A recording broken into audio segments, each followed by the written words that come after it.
Кымбаттуу студенттер, бүгүн AutoCAD программасына растрлык сүрөт коюу деген теманы карап көрөлү. Кандайдыр бир сүрөт болсо, именно сүрөт болуш керек. Ал сүрөт форматы PNG, TIFF, JPG, BMP деген сүрөттөр болсо, ошону AutoCAD-ка койсо болот. Кантип? Ан үчүн биринчи вставка дегенди басабыз. Бассак, бул жерде растровое изображение деген чыгат. То есть растр форматында тартылган сүрөттөр. Ошону басабыз. Бассак, ошол сүрөттү изде дейт. Ал издеп көрөлү. Мен мурда даярдап койдум элем. Мына мындай саат 1 дегенди файл тандап алады. Бул кадимкидей сааттын фотографиялык сүрөтү. Анан аны ачалы. Ачканда сурайт. Ушул сүрөттү коебузбу? Ооба. Эгер башка болсо башканы издегиле дейт. Издесек болот. Же обзорго кирип издесек болот. Анан коюу жолун, мына бул жерде толук жолу бар, анан салыштырмалуу жолу бар, анан жолу жолу бар. Биз азыр толук дегенди коюп көрөлү. Ал эми коюлуучу чекитти экрандан көргөзөсүңөрбү же бул жерге координаттарын бересиңерби дейт. Экрандан көргөзөлү. Масштабты дагы экрандан көргөзгүлө дейт. Же болбосо быйыл жазып коюшубуз керек. Бул сүрөттүн масштабын кичирейтиппи же чоңойтуппу алып келиш керек. Андан кийин сүрөттү буруп коюш керекпи? Канча градуска буруш керек? Же бурбай эле коюш керекпи деп. Азыр бурбай эле 0 градус деп алалы. Анан окейди басалы. Мына бул жерге алып келатат. Так. Мына бул жерге койбой болдук. Масштабы азыр бул жерде масштаб 1 деп жазылып турат. То есть сүрөт кандай болсо ошол боюнча коелу дейт. Масштабын 2 десек 2 деп коет. Мына азыр 1 деп эле коелу. Сүрөт келип бул жерге туруп калды. Сүрөт келгенден кийин кадимки эле AutoCAD-тын объектиси болуп калат. Ал объект менен AutoCAD-тын башка чемелериндегидей эле операциялардын баарын жасасак болот. Мисалы үчүн буруш керек дейли. Буруш үчүн мышканын оң жагын басабыз. Анан кечиресиздер, муну бөлүп туруп бөлүнбөй калды. Оң жагын басабыз. Мына буруш керек. Базалык чекит бул жер. Канча градуска буралы? Мисалы үчүн 90 градуска буралы. Саатыбыз баягы базалык чекиттин айланасында айланып калды. Же болбосо кулакчылардын жардамы менен деле редакцияласак болот. Мына бул чекиттин айланасында кайра оң жакты көздөй буралы. Так. Оң жакты көздөй бургондо минус 90 болот да. Минус 90. Мына кайра бул чекиттин айланасында айланып калды.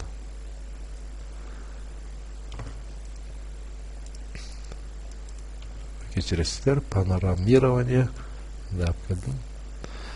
Эми кандай сүрөттөрдү алып келсе болот? Практика жүзүндө көрүнгөндөй A4 форматына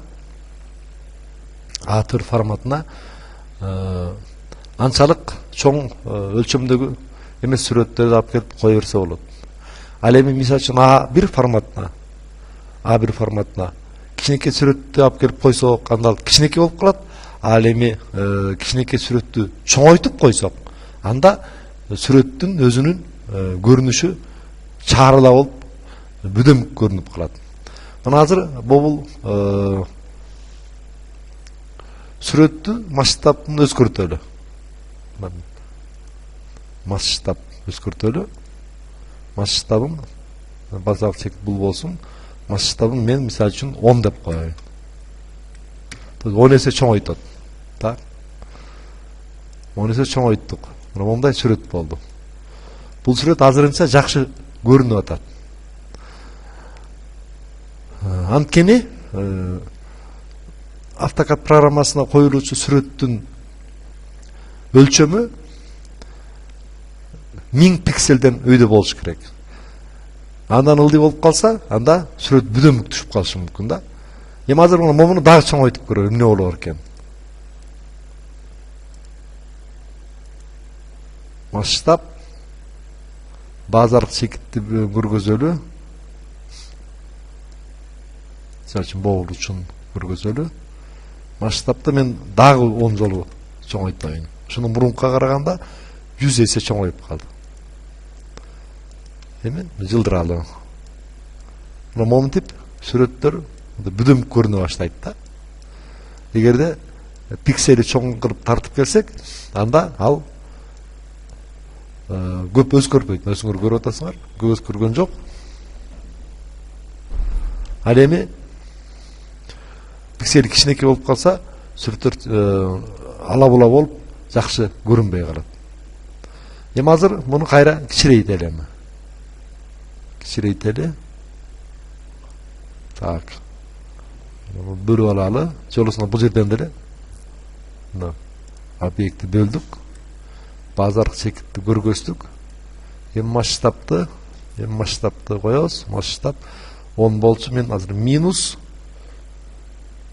минус эмес 0,0 0,1 дейин. Мына масштаб тияққа кетип калды. Азыр аны жылдыралы, кайрап келели. Мына бул тагыраак көрүнүп калды да. Эми ошол сүрөттү каалагандай редакциялай берсек болот. Мисалы үчүн мына бул сүрөттү азыр мындай кылайын. Биягын көздөй чоёлу. Сүрөттүн өзүн эле чоюп, масштабын өзгөртүп койдук да. Так. Дагы эмне кылса болот? Өзүнө өзүн күзгүдөй чагылдырып, тескери жакты көздөй коюп койсок болот. Мына көрүп турасыздар, уже күзгүдөй чагырып, бул жердеги жазуунун баарысы тескерисинен карап калды. Мына кайра ордуна алып баралы. Мындай бөлдүк. Ой, кечиресиздер. Мындай кылдым. Анан зеркальный кайра ордуна алып баралы. Мына ордуна келип калды. Эми бул сүрөттүн жанына башка чимилер чийсе болобу? Албетте болот. Мына мисалы үчүн мен мындай кылайын. Бул жерге центрин коюп туруп, мына круг чийин. Круг чийилип калды. Бул экөөнүн чогуу жылдырса болобу? Болот. Мына муну бөлдүм. Эми мына жылдырган атабыз бир жакты көздөй. Мына базалык чекитти, бир чекитти алалы, мисалы үчүн бул чекитти алалы. Мына жылдырып атабыз. Мына жылып калды. Башкача айтканда, уже сүрөт бул жерге коюлгандан кийин ал кадимки эле AutoCAD'дын объектиси болуп калат дагы. Анан AutoCAD'дын объекттери менен кандай операциялар жасай алсак, ошонун баардыгын жасаса болот. Эми азыр AutoCAD программасынан чыгалы. Эмелеки саат 1 деген сүрөттү азыр башка жакка алып барып коелу. Каяка алып барып коебуз? AutoCAD'дын файлы кайсыл жерге сакталса, ошол папкага алып барып коебуз. Ал үчүн AutoCAD'ды кайра ачып туруп, файл кечиресиздер. Файл кантип сакташ керек деген жерге алып баралы. Муну мен жумушчу үстөлгө так бир папка түзөйүн. папка түстүм. Аты новая папка болсун, мейли боло берсин. Эми ушул жерге сактайбыз. Мына чертеж 1 дегенди сактайбыз. Сакталып калды.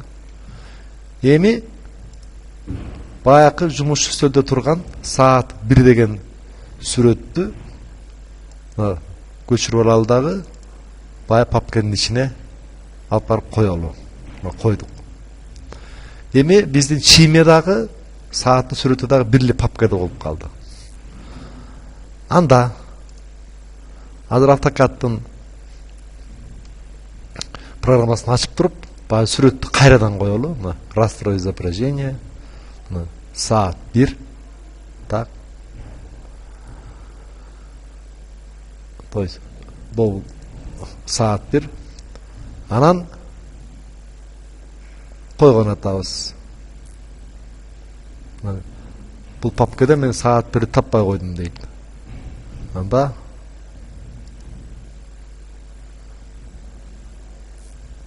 жумуш үстөл, саат 1ди койдум. Эми жолду кантип коюш керек дейт. Салыштырмалуу дейбиз. То есть биздин чийме дагы, сүрөттөр дагы баары тең бирли папкада болуш керек. Анткени мындай кылган учурда биз папкасы менен бөлөк компьютерге көчүрүп алсак болот.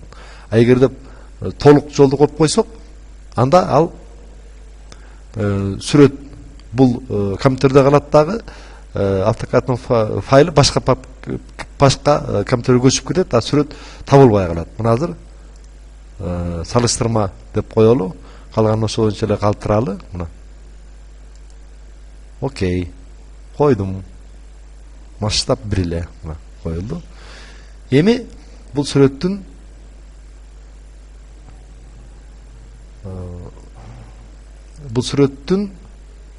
каякта сакталып калганын көрөлү. Мына бул жерде ушул чертеж 1 деген чиймеде бир саат деген турат. Ал иштебей турат, анткени ага биз шилтеме кылган жокпуз. Мына саат 1 калды. Ушу саат 1, анан чертеж 1 деген бул бир эле папкада сакталып калды. Эми аны бөлөк папкага көчүрүп барсак деле, баары бир эле бөлөк компьютерге көчүрүп барсак, чогуусу менен барат дагы дайыма ача берет. Мына бул жерде карасаңыздар, жумуш үстөл, анан жаңы папка, анан чертеж 1 деген жерде сакталуу.